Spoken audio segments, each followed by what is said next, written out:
আসসালামু আলাইকুম আমার প্রিয় ভিউয়ার্সরা, আমার প্রিয় বন্ধুগণ, কেমন আছেন সবাই? আশা করছি সবাই খুব ভালো আছেন। আপনাদের জন্য আজকে নিয়ে এলাম খুব সহজ রেসিপিতে হাঁসের ভুনা। এই হাঁসের মাংস ভুনা খেলে আঙ্গুল চেটে খেতে বাধ্য হবেন, আমি গ্যারান্টি দিয়ে বলছি। তো খুব সহজ রেসিপিতে আমি হাঁসের ভুনা আজকে আপনাদেরকে দেখাবো। তো আমি এখানে একটা আস্ত হাঁস নিয়েছি, একদম ক্লিন করে নিয়েছি। তারপর এখানে দিয়ে দিচ্ছি 2 টেবিল চামচ মরিচের গুঁড়া, 1 টেবিল চামচ হলুদের গুঁড়া, 1 টেবিল চামচ ধনিয়ার গুঁড়া, আর দিয়ে দিলাম এখানে কিছু গরম মশলার ফাঁকি।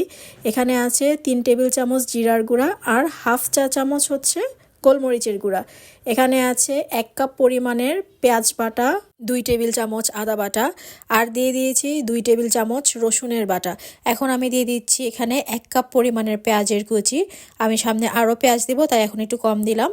এখন দিয়ে দিচ্ছি 2 টেবিল চামচ পরিমাণের সয়াবিন তেল। আর আমরা সবাই জানি যে হাঁসের মাংসে কিন্তু প্রচুর পরিমাণের তেল চর্বি থাকে, তাই তেলের পরিমাণটা একটু কম দেওয়াই ভালো।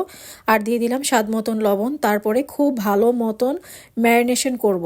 আমরা হাতের সাহায্যে প্রতিটা মাংসের গায়ে যেন পেঁয়াজ তেল মশলা লেগে যায় সেই খেয়াল রাখবো। খুব সুন্দর করে ম্যারিনেশন করব। দেখুন খুব চমৎকারভাবে ম্যারিনেশন হয়ে গিয়েছে। এখন আমি একটা কড়াইতে তেল দিয়ে দিলাম। তারপরে এখানে আমি দিয়ে দিব পরিমাণ মতন পেঁয়াজের কুচি। পেঁয়াজটা যখন একটু লালচে হয়ে যাবে, মানে হচ্ছে যখন এটা বেরেস্তা হয়ে যাবে, তখন আমি এতে দিয়ে দিব 4-5 টুকরা দারুচিনি, 4টা তেজপাতা আর 8 থেকে 10টা এলাচ।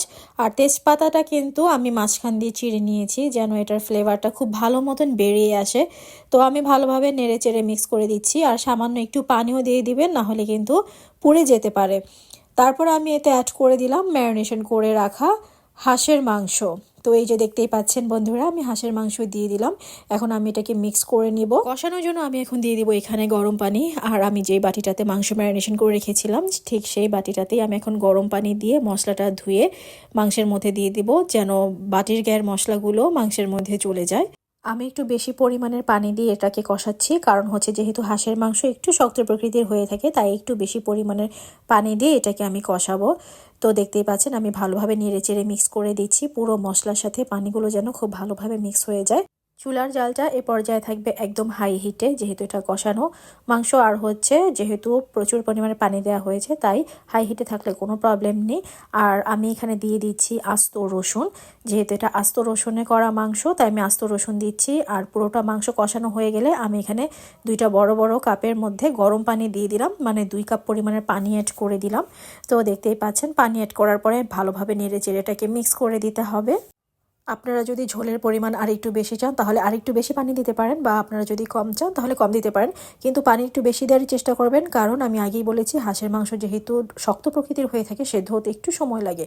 তো আমি এতে দিয়ে দিলাম 6-7টার মতন কাঁচামরিচ আর একটা বোম্বে মরিচ, মানে হচ্ছে নাগা মরিচ।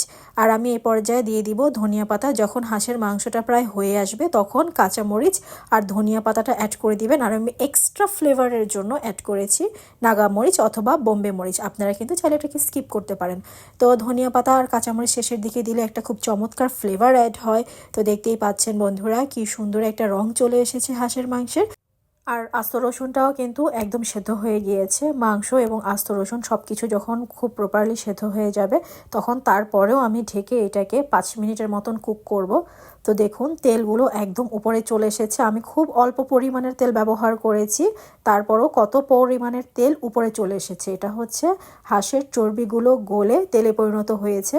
তো দেখতেই পাচ্ছেন ঝোলও কিন্তু কমে গিয়েছে। আপনারা আপনাদের পছন্দ অনুযায়ী ঝোলের পরিমাণ রাখবেন।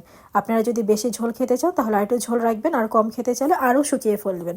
তো দেখুন কি চমৎকার হয়েছে না? খুব টেস্টি লাগছে না দেখতে? তো এই যে আমি আপনাদেরকে একটু উঠিয়ে দেখাচ্ছি। এই যে দেখুন বন্ধুরা, খেতে বসে গিয়েছি আমার রান্না করা হাঁসের গোশত দিয়ে সাদা ভাত। তো এই যে দেখুন কি পরিমাণের সফট, একদম ধরতেই খুলে চলে আসছে কিন্তু। আর এই যে রসুনটা দেখুন জাস্ট গলে যাচ্ছে, জাস্ট হাতের সাহায্যে একটু হালকা চাপ দিতেই গলে বেরিয়ে যাচ্ছে। এই রসুন দিয়ে ভাত মেখে খেতে যা দারুণ লাগে কি আর বলবো। তো আমার ভিডিওটি ভালো লাগলে অবশ্যই সাবস্ক্রাইব করবেন, লাইক করবেন, কমেন্ট করবেন, শেয়ার করবেন। আজ এই পর্যন্তই। খোদা হাফেজ।